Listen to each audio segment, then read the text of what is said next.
안녕하세요 여러분. 경험담과 노하우를 공유하는 제시의 성장일기에 오신 것을 환영합니다.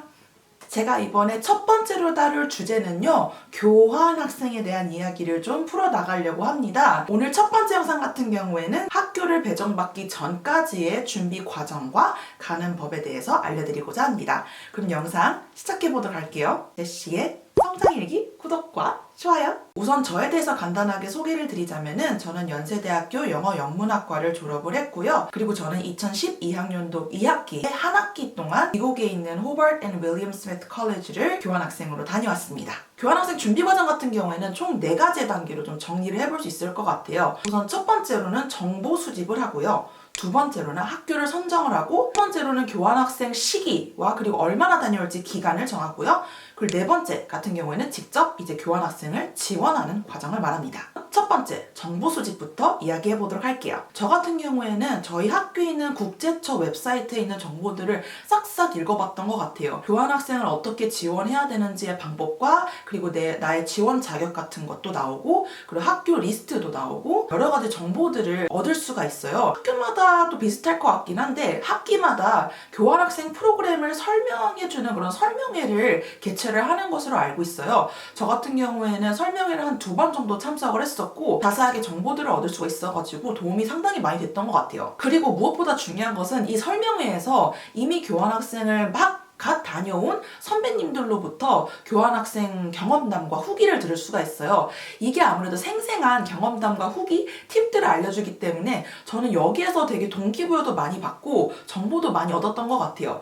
그리고 그 설명회가 끝나고 나서 직접 그 선배분한테 가가지고 이것저것 제가 궁금했던 부분들을 질문을 많이 했던 것 같습니다. 그리고 국제처 사이트에 있는 경험보고서를 꼼꼼히 읽어보는 게 중요한 것 같아요. 그 학교에 가가지고 어떤 생활들을 어떻게 하고 무엇을 배웠고, 그리고 단점은 무엇인지 이런 것들이 상세하게 직접 교환학생을 다녀온 학생분들이 여러 가지를 상세하게 보고서를 기재를 해놓거든요. 그래서 저는 이쪽에서 정보도 상당히 많이 얻었던 것 같아요. 그리고 마지막으로는 학교별로 이런 교환학생 커뮤니티가 아마 있을 거예요. 저희 학교 같은 경우에는 다음 카페였나 아마 있었던 걸로 기억을 하는데, 이 다음 카페에서 직접 교환학생을 합격한 후기, 나의 학점은 어땠고, 토플 점수는 어땠고, 면접은 어떻게 받고, 이런 식으로 후기들도 많이 있고, 실제로 그 교환학생을 다녀오면서 경험했던 그런 이야기들 같은 거, 그리고 팁 같은 것들을 정리해 놓은 그러한 커뮤니티들이 있었어요. 그래서 저는 이쪽에서도 정보를 상당히 많이 얻었던 걸로 기억을 하고 있습니다. 국제처 웹사이트를 꼼꼼하게 훑어보는 것과 그리고 매 학기 개최되는 거 설명에 꼭 참석을 하시고, 경험보고서 같은 것들을 꼼꼼히 읽어보는 것과 그리고 커뮤니티 사이트에서 정보를 싹싹싹 긁어 모으는 것, 이것이 중요할 것 같아요. 그 다음 두 번째 단계입니다. 두 번째 단계는 학교를 선정하는 것인데요.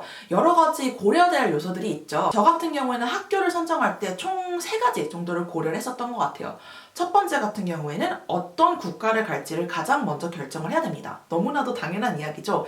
어떠한 내 언어를 배우고 싶은지, 혹은 내가 어떠한 문화를 배우고 싶은지, 나는 교환학생을 통해서 어떠한 것을 배우고 또 경험하고 싶은지를 생각을 한 다음에 국가를 선정을 하는 게 중요한 것 같아요.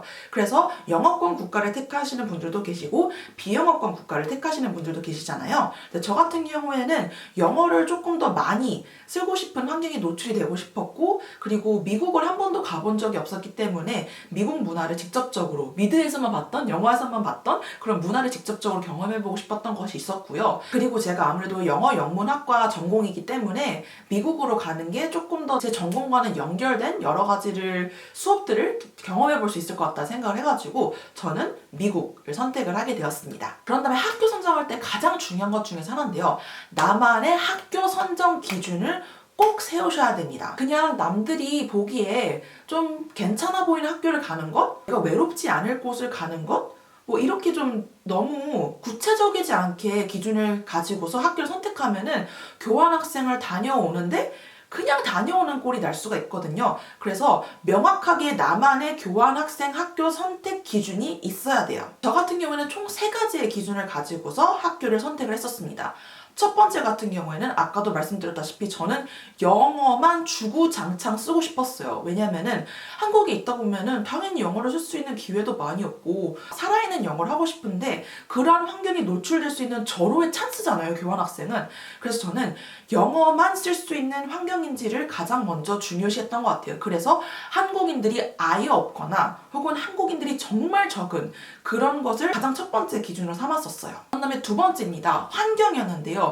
저는 아무래도 계속 도시에서만 생활을 해오다 보니까 도시로부터 벗어난 생활을 경험을 해보고 싶더라고요. 제가 있을 학교가 조금은 도시에서 벗어난 약간 자연 친화적인 곳에 있었으면 좋겠다라는 두 번째 기준을 가지고 있었습니다. 세 번째 같은 경우에는 아무래도 미국으로 가기 때문에 가장 좀 우려되는 것 중에서 하나는 인종차별이었었어요. 간혹 가다가는 인종차별이 심한 곳도 있다고 하더라고요. 그래가지고 저는 인종차별이 심하지 않은 곳인지를 또 선정 기준으로 뒀습니다. 이거 같은 경우는 어떻게 확인을 했냐면 해외 학생들을 케어하는 프로그램이 잘 구축이 되어 있는지 혹은 그런 센터가 있는지를 보았고요.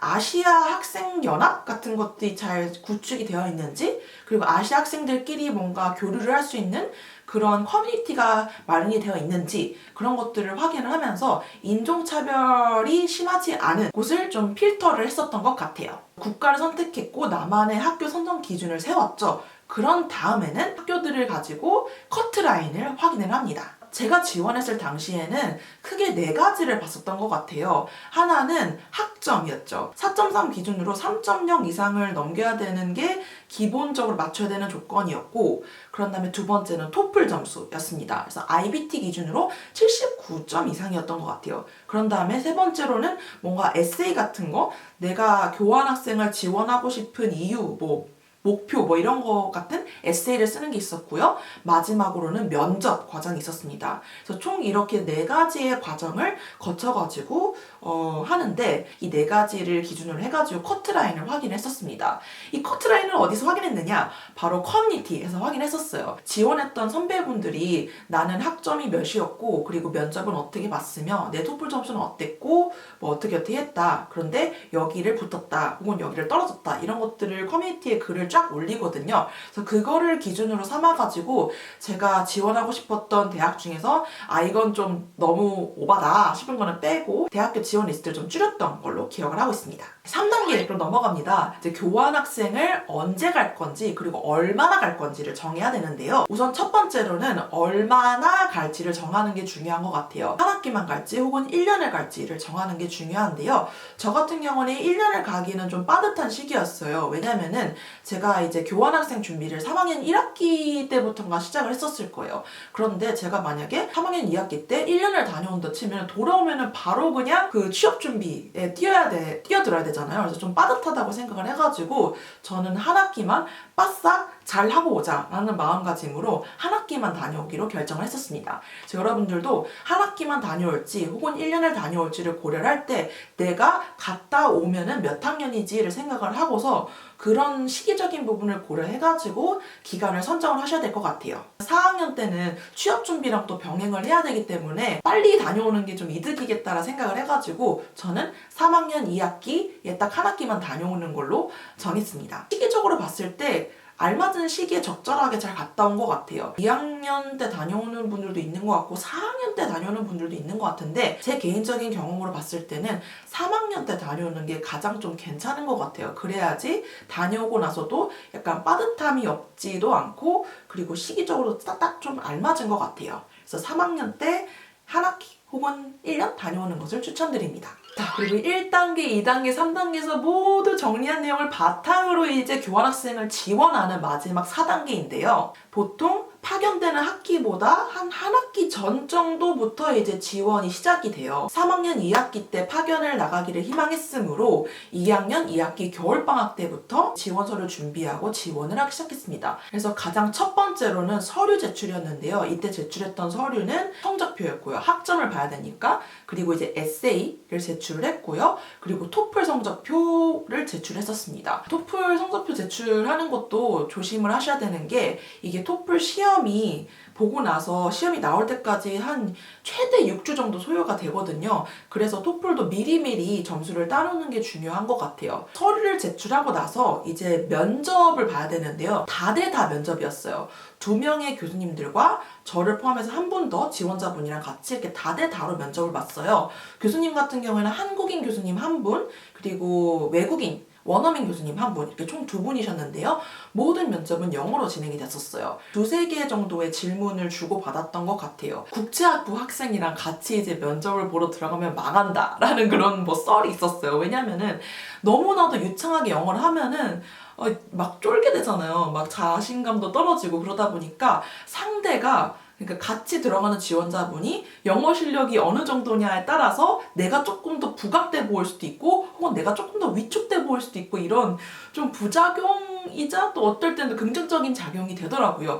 그래서 그것도 참 걱정이 됐었어요. 나랑 같이 보는 지원자분의 영어 실력 상태가 어느 정도일지 그거에 따라서 내 점수가 또 왔다 갔다 할 수가 있기 때문에 또 이런 것들을 또 고려했던 게 생각이 나네요. 그 당시에 받았던 면접 질문 같은 경우에는 그렇게 어렵지 않은 질문들이었어요. 그러니까 교환학생을 왜 지원하게 됐는지, 뭐 왜 미국으로 지원했는지, 그리고 가서 무엇을 배우고 무엇을 얻고 싶은지, 뭐 목표가 뭔지 이런 것들을 질문을 하셨던 걸로 기억을 해요. 그래서 부담 없이 예상을 했었던 질문들이기 때문에 술술술술 나름 답변을 했었던 것 같아요. 이렇게 해서 저는 총 5개의 대학을 지원했었던 걸로 기억을 하고요. 저의 일지망이었던 호버드 앤 윌리엄 스미스 컬리지를 합격하게 되었습니다. 제시의 성장일기 구독과 좋아요! 오늘은 이렇게 교환학생 준비 과정 중에서 학교를 배정받기 전까지의 과정들을 보여드렸는데요. 다음 영상에서는 이제 학교를 배정받은 후에 준비 과정을 상세하게 설명드리도록 하겠습니다.